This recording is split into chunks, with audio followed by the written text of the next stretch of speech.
sorry, the number you have dialed is not in service at this time. Alright, Fuzz Pie Guy here.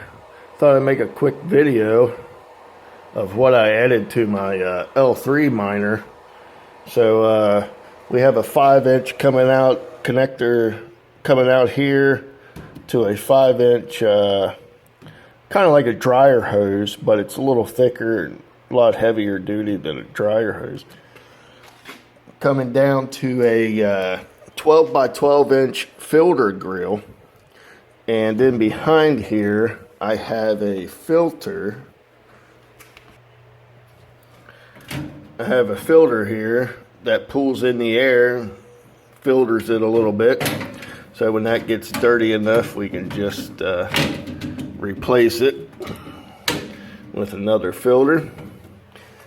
So that covers that guy, and it's mounted to a 19-inch rack mount, like a 1U type shelf for a server rack, same as this guy here. Now this one runs off 220 with a server PSU, and this one runs off just 110.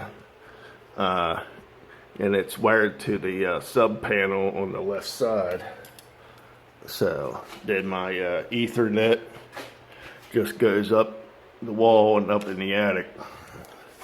So works out pretty well. Nice and good to filter the air and pull it off the floor, so it's a little cooler versus pulling it off 3 feet, 4 feet in the air. So makes a little bit of a difference to help pull a little cooler air in. So plus to filter it. I like to do the same thing with this guy, but time will tell. So I don't run him very much, but I run this one 24/7. So alright, thanks for watching. Stay tuned for another one.